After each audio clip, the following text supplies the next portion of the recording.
Hey, video diary. So, this is going to be a little different. I'm just going to talk about my father um, and how abuse cycles. I think we all can accept and agree that we see generational habits, both good and bad. You know, if your parents have good eating habits and study habits, if they read all the time, if they're healthy, um, you will probably view those things as normal. Whereas if they're, smoking and drinking and cursing and, uh, you know, screwing their way through the neighborhood, or, we all have seen that too. You see those things as normal, and these aren't moral uh, in the sense of religious. They're just, I think they're clear messages to us that it's better to have a drama-free, peaceful, loving. I think having both parents or two people, rather than one struggling, abandoned person, um, is better. We've all seen the results of stable households. And to be sure, there's been plenty of stable households that have produced psychopaths and killers and thieves and liars and um, drug addicts. But overall, I think it's much easier. It's easy to say that a safe place for a child or children, beings who really cannot protect themselves from the guile and activities of adults. Like if adults are really deciding to prey on kids or abuse them, even by uh, unintentional abuse is still abuse, and at a certain point, it's abuse, and you're intending it because you're not correcting it. So it's just a, kids can't protect themselves, uh, and just not knowing that you're abusing your kids is not an excuse. So I'm just kind of lumping all that in, that a parent or parents should be aware of the fragility of the psyche, the body, and even the internal systems. Like if you're feeding your kids, root beer. I saw a little girl, just 3 years old, with a full root beer. It's like a bag of chips. It's like that's poisoning them basically. It's certainly not nourishing them, even though they think that they're getting nourished because they're tasting something that you gave them that is good, that they liked. And you know these things can get carried too far into habits that produce sick, stressed out, um, overweight, and angry young people. All of which I had, even in my life, experienced, because my dad is going to be this. Like, I'm not going to get too much of this out, but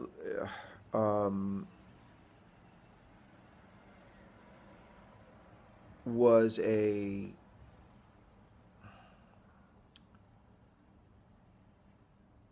he was an immigrant. He came to this country from um, Eastern Europe.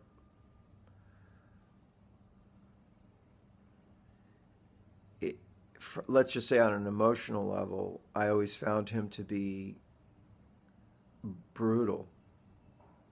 Just you couldn't get near him without getting hurt, and this had to do both with your mind, how you were behaving, and also physically. It usually ended up getting hit or just otherwise hurt. So he was a person that was unsafe to be around. That was his general kind of demeanor, and he was angry. He thought he knew everything, and he was insistent but bullying about the way he would belittle people. It's really bad character stuff when I say it out loud, but I'm not exaggerating. He was, that was one part of his personality. In other parts of his life, not even in other parts, let me just speak from my own perspective, because there's plenty of people that revered and loved my father. He was a religious person, and he had a congregation, and supposedly was helpful or inspiring to some people.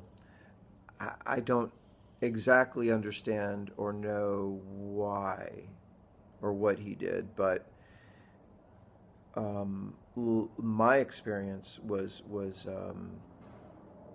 his religiosity was fascist, in the sense that it was imposed upon me by force, and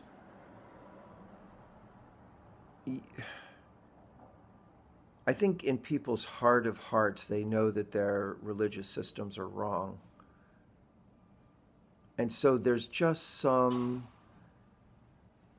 resentment. Maybe this is something around priests. I was around a lot of priests. My father was a priest in the Orthodox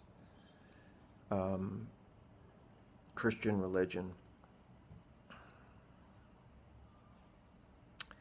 And all these guys were like completely sexually weird. And they're just weird dudes. And all the repression and having to fit their worldview into this ridiculous box was expensive for their neurology, and it just twisted them. I'm sure it's the same for anybody who buys into a religion. Supernaturalism. I think there's a spiritual life that can occur without any of that ideology. But when you see people really suffering from it, really living their lives entangled in it, and I didn't get the sense that these guys even, like I said, in their heart of hearts, bought it. Because they were like the leaders of communities, and they know it's bullshit. And it just creates a very serious psychic dissonance. Anyway, so my dad sexually abused me, and beat me a lot. And it was kind of like cloaked or like, I don't know, like it was like in the mornings in the bathroom. It was that kind of abuse clouds you, and it makes you think like, wait, is this, supposed to happen, or is this normal?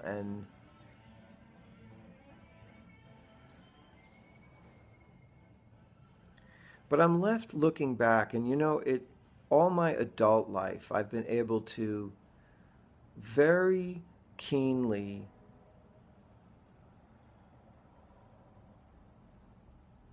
know that that's wrong. Even my child life, it's you know that that is wrong. And the way he was wrong. The demeaning, belittling, mean. And it was all because of his shit, just his shit in his life. The people he betrayed, the people that died because of his involvement with the Nazis. It's like we kids knew nothing of his pain except the frustrations, the brunt of it, the abuse. So I haven't really dealt with this very much. I I spent a lot of my years defending my father in some way. It's weird because when a parent does this to a child and everybody else turns against that parent, there's sometimes one kid that decides to try to redeem that parent, tries to save them, rescue them, normalize them, love them. And that was my dilemma, and probably still is, that I love my father who died when I was 13. But I also hate my father, who's a complete fucking asshole. You know, and if I could say anything to him, it's like, why did you waste your frickin' life on, first of all, on religious bullshit and being a cruel person, which I know he probably hated himself for. It's like,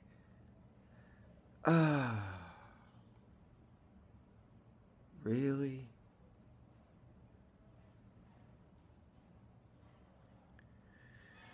He never said goodbye to me.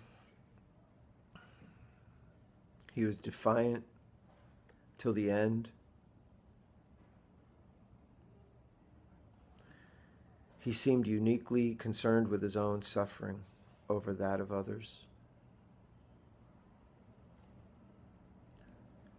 He was unreliable. He was dangerous. He never remembered a birthday. It was just incapable.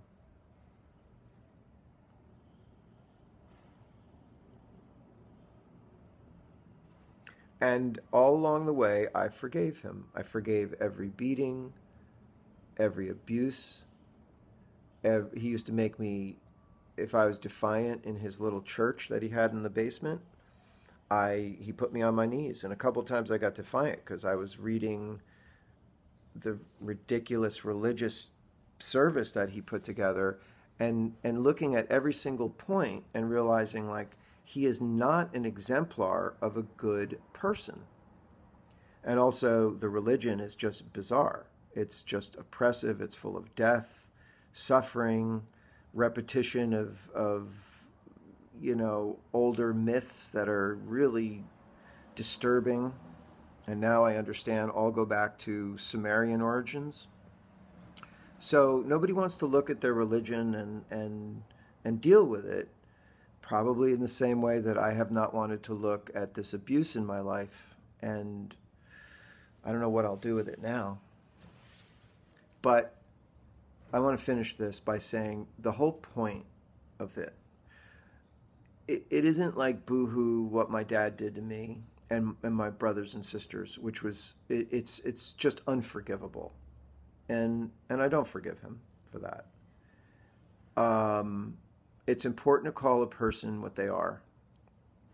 It's hard to summate, an entire person with a few terrible curse words, but sometimes it fits.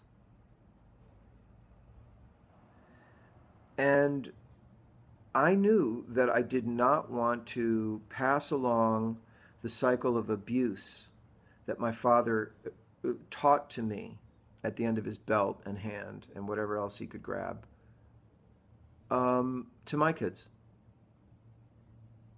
I never wanted to sexually abuse them.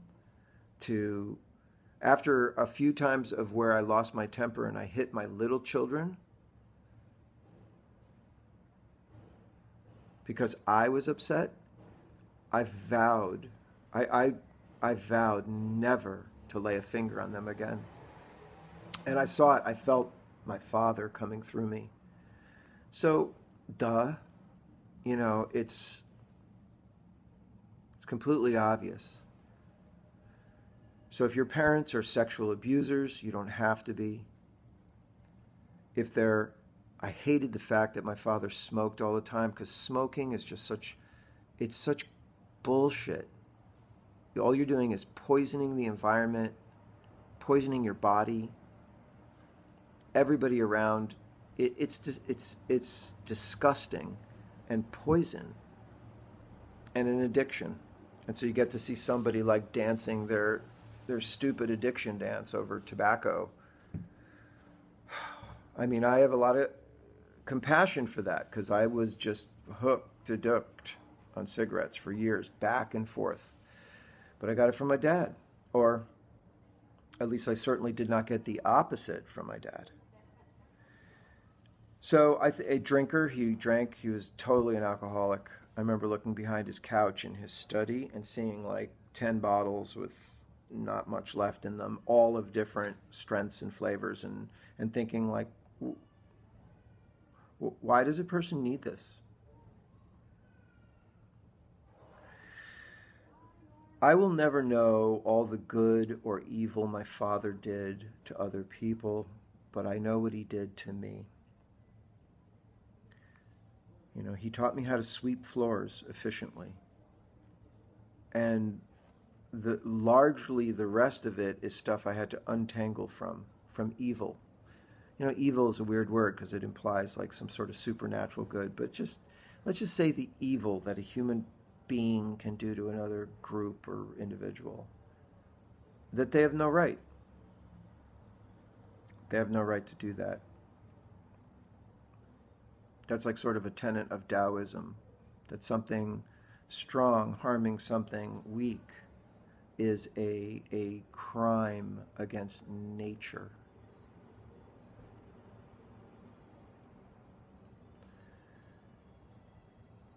I do feel good, really good, that I was a loving, caring, engaged, supportive, decent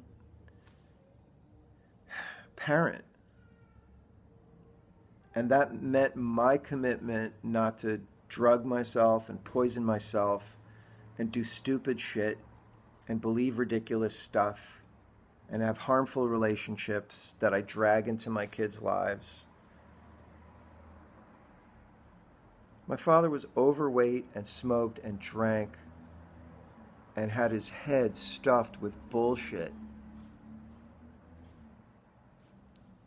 Do we not, I am not confused that concoction is part of why he was how he was. What you do is who you are.